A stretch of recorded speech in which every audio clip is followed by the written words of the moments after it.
ሰላም ጤና ይስጥልን። የጊዮን ዜና መረጃዎችን እንሆ። የ206ኛ ኮር አዳኝ ቡድን በደብረ ማርቆስ ከተማ ከሌሊቱ 7:45 በፈጸሙት የቦምብ ጥቃት 3 ፖሊሶችና 4 የሚሊሻ አባላት ሕይወታቸውን አጥተዋል።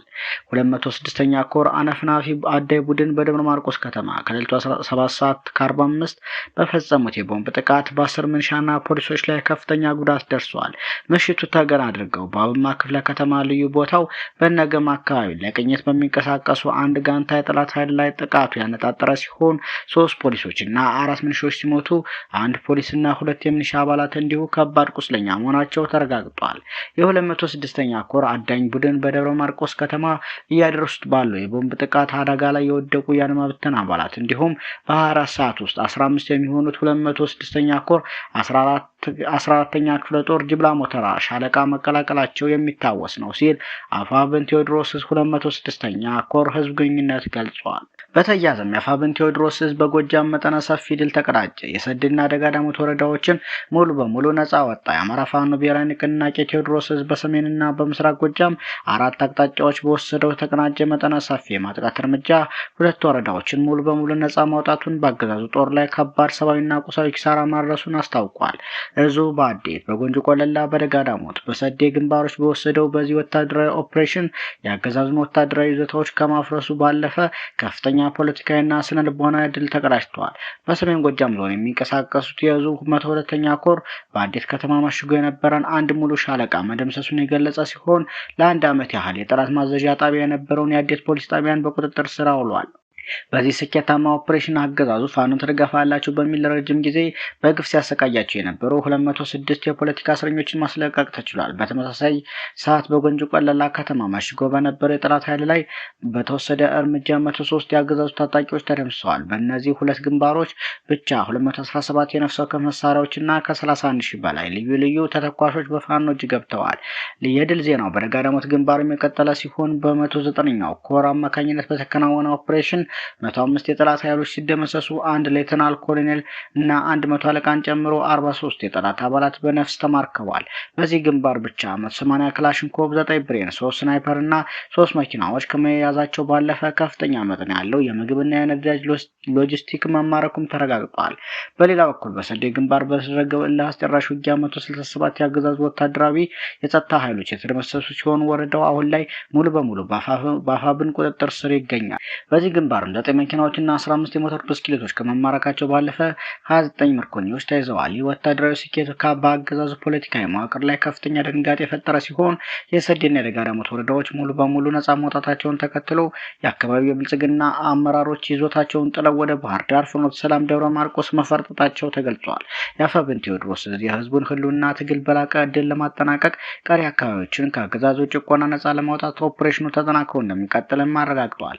በስካሳ መሆኑ የሰዴ ወረዳን ሙሉ በሙሉ መቆጣጠር ችለዋል። የደጋዳሞት ወረዳን ሙሉ በሙሉ መቆጣጠራቸው ታውቋል። በአዴት ከተማ በግፍ የታሰሩ 206 ዜጎች ነፃ ወጥተዋል። የአገዛዙ ከፍተኛ ፖለቲካ አመራሮች አካባቢውን ጥለው ተሰደዋል። በወታደራዊ ምርኮ ደግሞ 486 የነፍስ ወከፍ መሳሪያ ክላሽንኮቭ፣ 14 ብሬን፣ 3 ስናይፐር ልዩ ልዩ የቃታ መሳሪያዎች ደግሞ 66 የተገኘ ሲሆን በአጠቃላይ 120524 ጥይት ተተኳሽ ሲገኝ 776800 የብሬን ተተኳሽ፣ 40484 የክላሽ ተተኳሽ፣ 3240 የዲሽቃ ተተኳሽ ተገኝቷል። 183 በላይ የእጅ ቦምቦች፣ 12 መኪናዎችና 15 ሞተር ብስክሌቶች ከተሽከርካሪ ተገኝተዋል። እንዲሁም ከ576 በላይ መኮንኖችን ጨምሮ የተደመሰሱ ሲሆን በነፍስ የተማረኩ 72 አንድ ሌተናል ኮሎኔልና 100 አለቃን ጨምሮ ተገኝተዋል። በሎጂስቲክ ደረጃ 60 ኩንታል ጤፍ፣ 35 ኩንታል ስኳር፣ 2 በርሜል ነዳጅ፣ 1 ኮንቴነር ዘይት፣ 300 ካርቶን ብስኩት ተገኝተዋል። ይህ በእንዲህ እንዳለ የአብይ አህመድ ዘራፊና ጨፍጫፊ ሰራዊት በእነማይ ወረዳ ወይራ ቀበሌ ላይ ውድመት ፈጽመዋል። 64ኛ ክፍለ ጦር የአብይ አህመድ ጨፍጫፊና አውዳሚ ስርዓት በእነማይ ወረዳ ወይራ ቀበሌ ለ16 ወራት መሽጎ የነበረበትን ካምፕ መጋቢት 28 2018 ዓ.ም በ64ኛ ክፍለ ጦር ወታደራዊ እንቅስቃሴ ስጋት በመግባቱ ካምፑን በመልቀቅ ቢቸና ከተማ የገባ ሲሆን በዚህ ቅጽበት የፋኖ ኃይሎች ጠላት ይጠቀምበት የነበረውን ካምፕ በማሰስ በወይራ ቀበሌ በርካታ ውድመቶች ያገዛዙ ሰራዊት መፈጸሙን በማስረጃ ይዘው መጥተዋል። የአማራን ህዝብ ከምድር ገጽ አጠፋለሁ ብሎ ጦርነት የከፈተው አማራ ጠሉ የብልጽግና ቅጥረኛ ሰራዊት በወይራ ቀበሌ ለ16 ወራት በቆየበት ወቅት በርካታ ውድመቶችን፣ ጥፋቶችን መፈጸሙን በማስረጃ አረጋግጧል። አገዛዙ በወይራ ቀበሌ የእርሻ ሰብል መሬቶችን ምሽግ የጅምላ መቀበሪያ አድርጓል። በወይራ ቀበሌ የሚገኝ የህብረተሰብ ክፍል በአገዛዙ ኃይሎች ከፍተኛ ስቃይና መከራ ተደርጓል። በቀበሌ የሚገኙ ትምህርት ቤቶች ውስጥ የሚገኙ መገልገያ ማቴሪያሎች፣ ወንበሮች፣ ጠረጴዛዎችና መጽሐፍትን ጨምሮ ሙሉ የትምህርት መገልገያ እቃዎች ተዘርፈው ወድመዋል።